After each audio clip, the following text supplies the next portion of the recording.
Pasó un mes desde la final Argentina-España, España-Argentina, y recuerden ustedes que llamó la atención que Argentina fue superada ampliamente, que el resto físico, la diferencia física fue grande, que Argentina casi no llegó, y ahí hubo una especie de pregunta sobre qué había pasado con la selección, aparecieron algunas teorías conspirativas sin ningún sustento.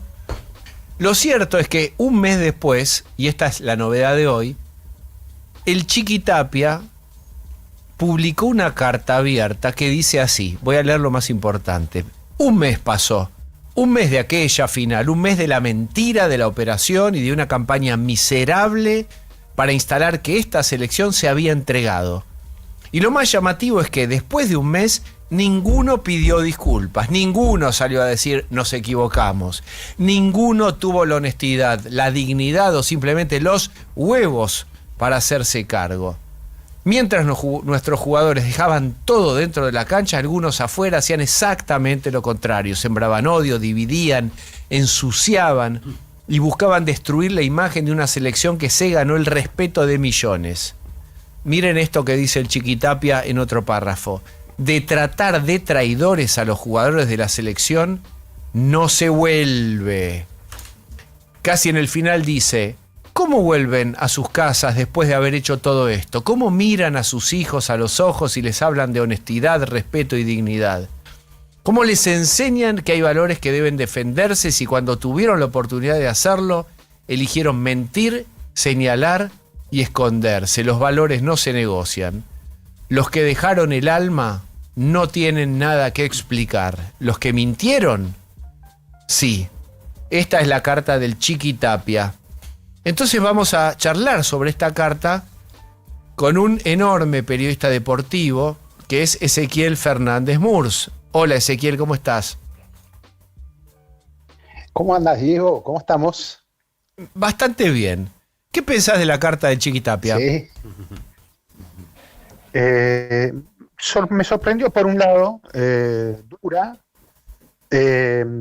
Uno por un lado piensa que ya están quedando atrás todas esas, para mí, tonteras absolutas que surgieron. Pero bueno, pero a su vez también es cierto que siguen teniendo una cierta voz mediática, y no solo en espacios de anónimos de las redes. Bueno, y el hombre posiblemente se habrá visto incluido, porque algunas de las versiones eran que eran para salvarle el pellejo a él, o sea, lo incluían a él en esas figuras de haber entregado la final. Pero entonces, espera, posiblemente... ¿quiénes son, digamos, para los que no estamos tan metidos? Estamos con Ezequiel Fernández Murs. ¿A quién se refiere el Chiqui Tapia concretamente?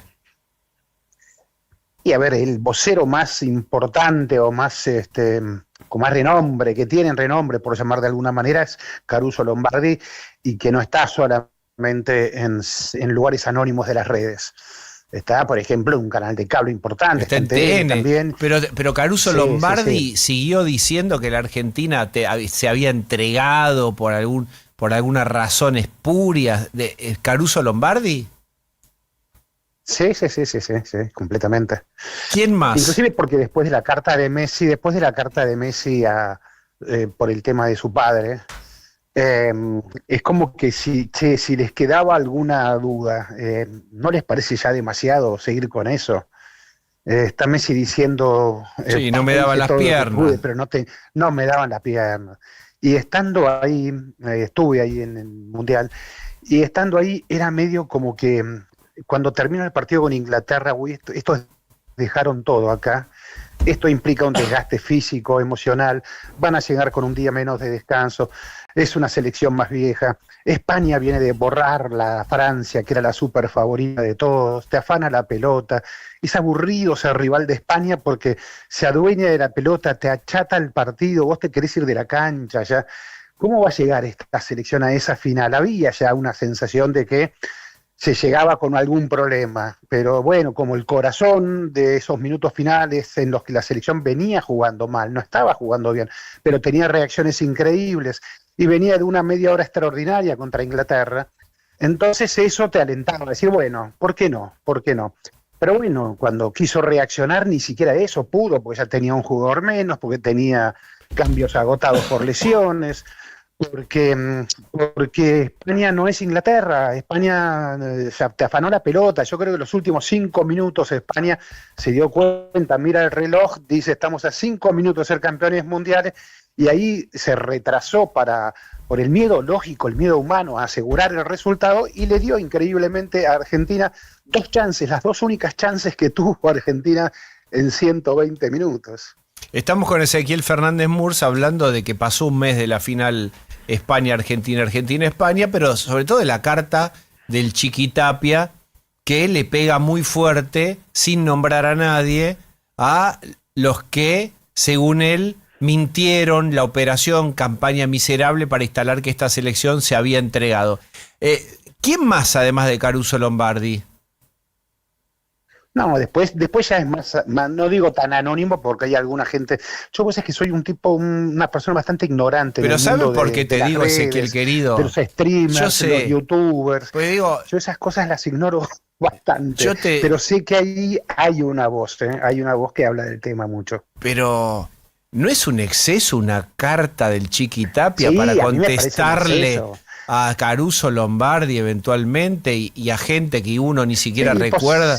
Es sí, desproporcionado, ¿no? Contestando a Clarín. Sí, posiblemente le quiera contestar a Clarín. Es Sí, eso. Clarín, Pero Clarín planteó oficialmente. Posiblemente.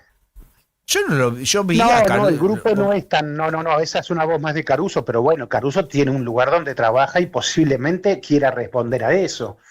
Es una lectura que hago, pues la verdad que no hablé con gente cercana al Chiqui Tapia ni con el Chiqui Tapia para saber por qué esa carta.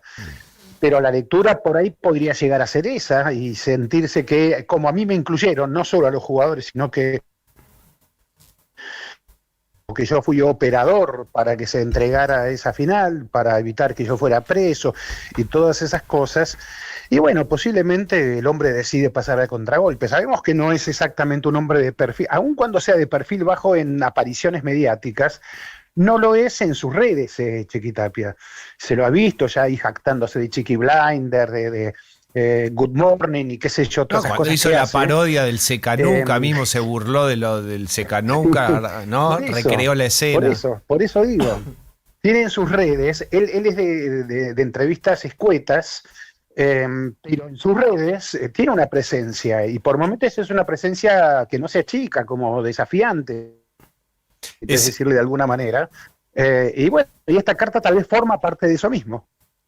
¿Y cómo ves, te hago la pregunta más general, esta acusación de la famosa quinta de Tobillino, presuntamente, de Tapia, de la jubilada y del hijo de la jubilada, los autos carísimos, caballos de carrera, todo eso que se le atribuye a Tobillino, el escándalo, o si es que es un escándalo que ahora haya vuelto al juez de campana Charbay? ¿Cómo ves todo eso y la posición de Tapia? Sí, evidente que si hay una investigación abierta, por mucho interés de guerras mediáticas que haya en el tema, porque no puedo ser ajeno a eso, hay evidentemente en distintas corporaciones mediáticas un interés en que el Chiqui Tapia se corra a un lado. Interés que incluye al propio gobierno con las contradicciones del gobierno, porque el gobierno desde que asumió Milei quiso voltear a la AFA en el sentido de modificarle sus estatutos, ir contra sus estatutos por el tema de las sociedades anónimas. No pudo por la vía del decreto, no pudo por la vía judicial, la AFA le ganó esas batallas, y si bien el gobierno ganó muchísimas batallas políticas, ese simbolismo que era, en esta concepción de la economía que tenemos, del motor privado como impulso de la economía, etcétera, etcétera. El simbolismo del fútbol era poderoso. Decir que los clubes pueden llegar a tener empresas que aporten sus dineros y que los clubes sean sociedades anónimas, etcétera, etcétera, es un simbolismo poderoso, aun cuando económicamente no sea un gran qué, pero sí como símbolo. Bueno, no se pudo con ese símbolo del fútbol. Esto colocó a la AFA como enemiga del gobierno. Y la AFA le ganó esa batalla al gobierno. Después es cierto que con la designación de Maíquez ahí en Justicia pareció como que, che, esto es una señal también a ayudarlo al Chiqui en las causas judiciales. No se sabe bien, pero Maíquez estaba cercano a la familia Maíquez cercana a la AFA. Absolutamente, sí. Pero ahí es donde se cruzan las situaciones donde uno ve operación, donde uno ve cruces, donde uno ve intereses, donde uno ve batallas entre distintos sectores del poder. Y en esos sectores del poder no son todos blanco-negro, tienen todas sus contradicciones, tienen todos una puerta derecha, una puerta izquierda, unos negocian, otros se enojan. Y bueno, entonces están en medio de esa batalla. Lo mismo uno diría de la AFA, pero la AFA es una defensora acérrima de las asociaciones civiles sin fines de lucro.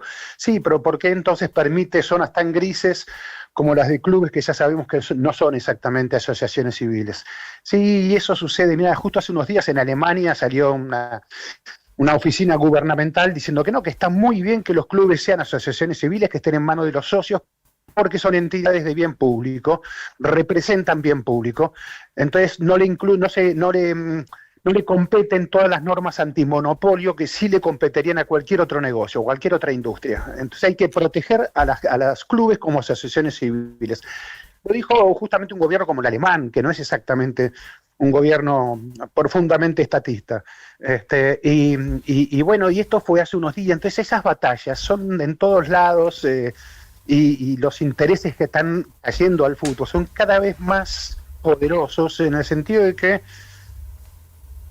este mismo lo demostró, cada vez más capitales, sobre todo de Estados Unidos, fondos de inversión. O sea, hoy hay más de 100 clubes en Europa, 100 clubes de ligas importantísimas todas, están en manos de fondos estadounidenses, de dineros estadounidenses. Entonces hay empresas que antes no habían llegado al mundo del fútbol, que no les atraía por la razón que fuera, y que ahora sí, desde hace ya unos años, claramente sí se están volcando al fútbol. Y bueno, entonces el fútbol se convirtió en ese queso al que todos quieren comer.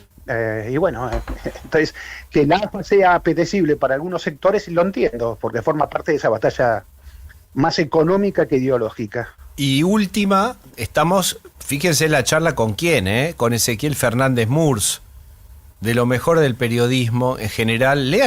Usted lo leen a Ezequiel, es un placer leer los artículos de Ezequiel Fernández Murs. Todos los miércoles, La Nación. Todos los miércoles en La Nación. Muchas gracias. Bueno, ¿y cómo ves al fútbol local? Digamos, gracias por el aviso. Es un paper, pero una de las críticas es clubes locales medio fundidos, salvo 3 o 4 que están bien. Es como el producto de exportación, que es la selección, es premium. Y el mercado interno es como paupérrimo. ¿Qué pensás vos del estado actual, de lo que dan en premios, esa cosa de salvataje financiero, endogámico, que parece algo también muy sospechoso? ¿Cómo ves todo eso?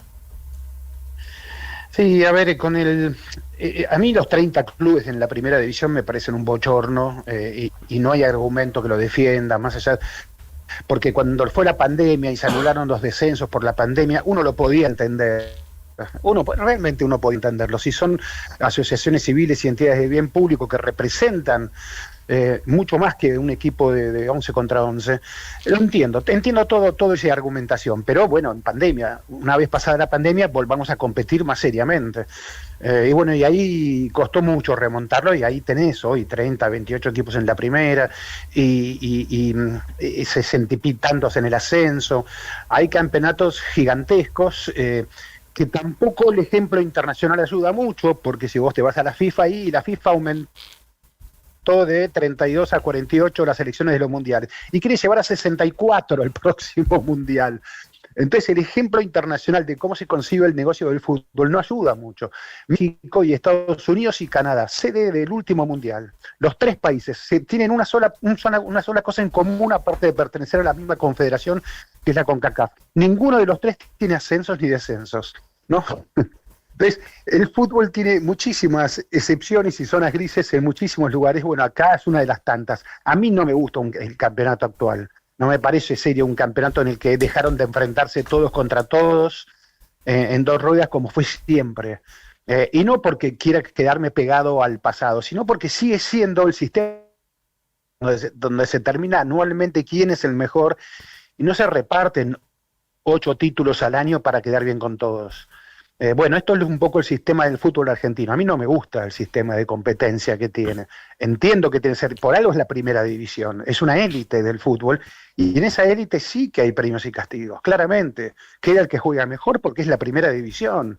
Bueno, eso pareciera estar como más protegido, más blindado en el fútbol argentino, en razón de tener más clubes implican también, es cierto que implican más votos, implica más amigos del poder. Lo entiendo desde ese lugar, puedo entender, desde el lugar de la competencia deportiva no lo entiendo para nada. Ezequiel Fernández Mur, siempre es un honor charlar con vos. Un abrazo muy grande, Diego, a todos y gracias.